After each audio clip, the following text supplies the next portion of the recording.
So, ito na po yung operating system na ginawa namin.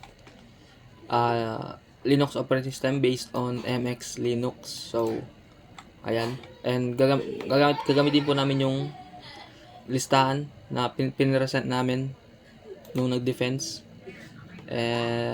Para makita kung ano dito yung natapos na namin at yung mga hindi pa namin natapos. So first is VS Code. Development, ayun siya, VS Code. Close. Tapos NetBeans. Development din, NetBeans. Ayan, nag-open. Close. Tapos XAMPP, para ma-open yung XAMPP is punta ka lang sa terminal, Control Alt T, or pwede ka mag-search terminal emulator, click mo lang yan and then yun, mag-open siya. So, para ma-open yung XAMPP, sudo /opt/lamp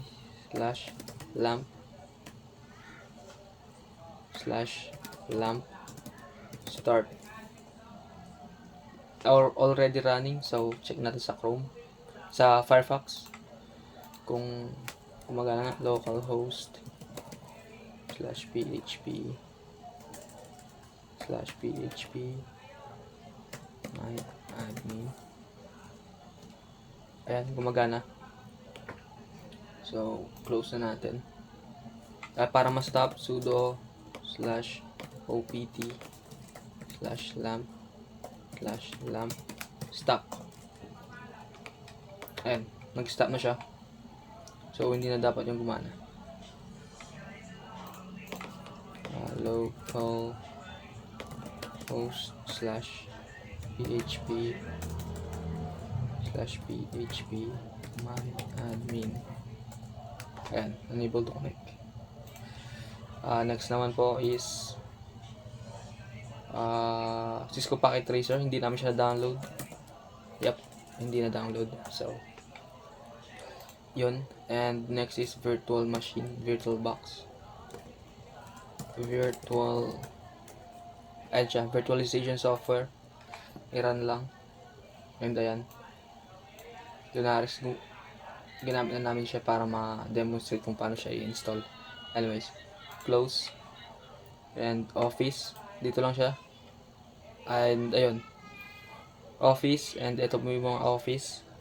Database development, spreadsheet para sa Excel, and drawing program para paggawa ng drawings and flowcharts. Presentation, ito po yun, para sa mga PPT. And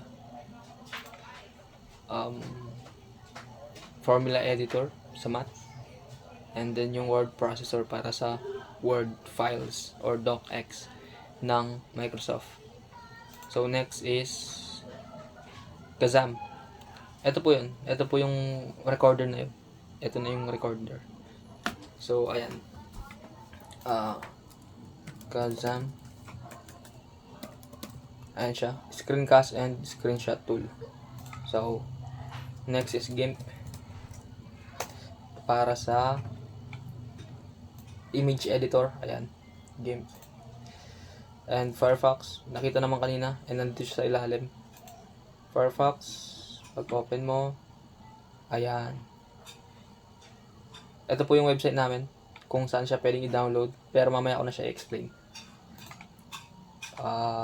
Next po is VLC, nandito rin siya sa ilalim. Ayan o, VLC. Tapos C++, para ma-check yung C++, ano mo lang, GCC. And kaya siya nag-fatal error kasi walang file na mag-run. Nag-check lang tayo kung meron. So GCC, and ayan. So pagkatapos is Python, hindi siya na-download I think. So Python version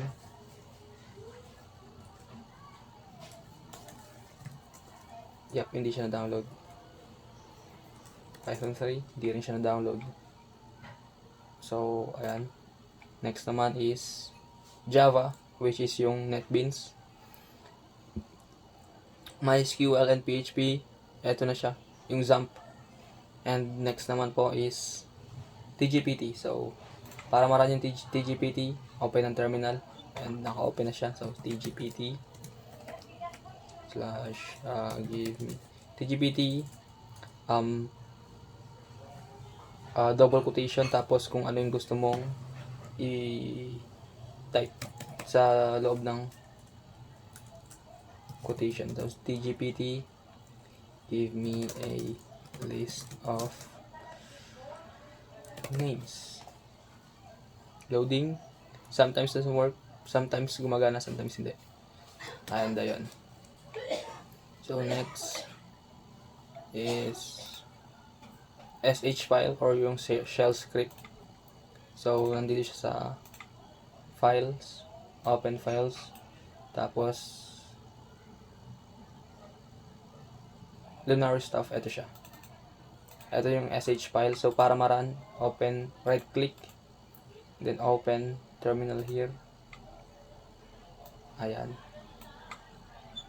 Tapos /install. Pag tinab mo siya, dilito naman siya. So enter. So ayan. Click I for install. Try natin install ang C++ P1. Ayan siya. So nag-install naman siya, and meron na siya. Meron ng C++ kaya hindi na siya nag-install ulit. So control so C para finish, tapos U ulit. U para sa uninstall, and then click lang dito kung ano yung gusto mong uninstall. And for example is C++, gusto mo siyang uninstall, P1, enter, and yun. Mag-a siya kung gusto mo siyang i-uninstall talaga. Click Y, tapos Y para for yes, and no for no. So ayan, na-uninstall na siya. So type C, and then C to finish, tapos C ulit to finish. So ayan, summary, C++ uninstalled. Yun. So close. Next is yung system terminal application. Ito po yung para sa mga terminal application or sa mga para sa system, parang system monitor. Anyway, so para ma-start ang NCDU, open terminal. So NCDU, ayan siya. Titignan niya kung ano dito yung gumagamit ng